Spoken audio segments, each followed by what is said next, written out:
आशा आज बहुत गुस्से में थी और होती भी क्यों ना। उसे लगता था मोहल्ले की सभी बहुओं में सबसे ज़्यादा दुखी वही है। शाम को जब सुरेश आशा के पति घर आए तो आशा का सारा गुस्सा उन पर निकला। आशा ने कहा, सारे घर का काम मुझे ही करना पड़ता है।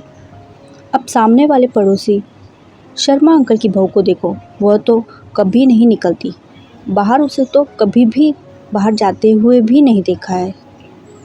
और एक मैं जो दिन भर घर के कामों से स्कूटी लेकर बाज़ारों में घूमती रहती हूँ और आकर फिर घर का काम करो, खाना बनाओ और तो और बच्चों की सारी जिम्मेदारी भी मेरे ऊपर है। आपसे तो इतना भी नहीं होता कि बच्चों की स्कूल की डायरी भी चेक कर लें, वह भी मुझे ही करनी है। आशा गुस्से में सारी बातें सुरेश को बोले जा रही थी और सुरेश चुपचाप खड़े हुए चेहरे पर थोड़ी सी मुस्कान लिए उसे हाव भाव दे रहे थे। सुरेश के मजाक के हाव भाव देखकर आशा और ज़्यादा नाराज़ हो गई और चिल्लाते हुए बोली, सही है आपका, यहाँ मैं जल रही हूँ और आप मेरे मज़े लेकर हंस रहे हो। तब सुरेश ने हंसते हुए कहा, यार आशा, अब तुम्हारी इन बेकार की बातों पर हंसी नहीं तो क्या सीरियस हो? तुम अपनी तुलना शर्मा अंकल की बहू से कर रही हो।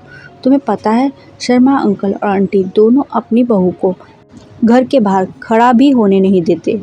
वह बाहर कैसे निकलेगी? तुम तो शुक्र करो तुम्हारे ऊपर ऐसी कोई बंदिशें नहीं हैं। तुम चाहे जहाँ जाओ और तुम्हारा मन करे वह पहनो, फिर भी तुम संतुष्ट नहीं हो। तब आशा ने कहा, यह कोई आज़ादी है मेरी? सारे दिन लगे रहो बाज़ारों में। मैं भी चाहती हूँ कि कभी कभी मुझे किसी चीज़ के लिए बाज़ार जाने का मन ना करे तो वह चीज़ तुम मुझे लाकर घर पर दे दो, पर तुमसे तो उम्मीद करना ही बेकार है। तभी तो मेरा एक पैर घर में होता है और एक पैर बाज़ार में।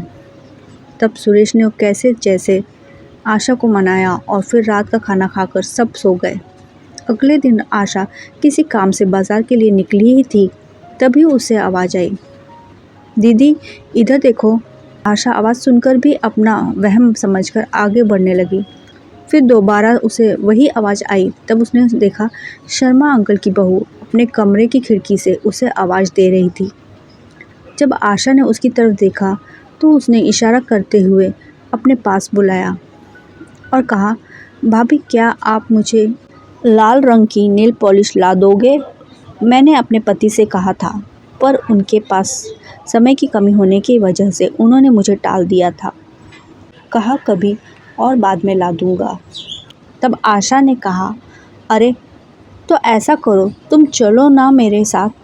तुम बाज़ार में घूम आओगी और तुम्हें जो भी सामान चाहिए वो भी ले लेना और साथ में अपन दोनों गोलगप्पे भी खाएंगे। इतना सुनते ही शर्मा अंकल की बहू के आंखों में आंसू आ गए और बोली, दीदी मेरी किस्मत आपकी जैसे नहीं है। मैं अपनी पसंद से कुछ भी नहीं खरीद सकती। जो भी कुछ घर वाले अपनी पसंद से ला देते हैं वही पहन लेती हूँ। मैं बहू हूँ ना, तो ये लोग मुझे कहते हैं, बहू तुम चार दीवारी में ही रहो, तुम हमारे घर की शोभा हो। आज के ज़माने में भी मेरी सास मुझे घर से बाहर जाने नहीं देती और ना ही पड़ोस में किसी से बात करने देती है। तभी पीछे से आवाज़ आई, बहू, और वह अपनी अधूरी बातों को बिना पूरा करे ही अंदर चली गई। और उसके अंदर जाने के बाद आशा ये सोचने पर मजबूर हो गई कि किस्मत किसकी ख़राब निकली, मेरी, कि मुझे अपने घर और बाहर दोनों का काम संभालना पड़ता है, या शर्मा अंकल की बहू की जो अपने घर के बाहर खड़ी भी नहीं हो सकती। आशा सोचने लगी, मैं तो हमेशा यही सोचती थी कि शर्मा अंकल की बहू के तो ऐश हैं, जो उसे घर पर बैठे बिठाए हर सामान मिल जाता है।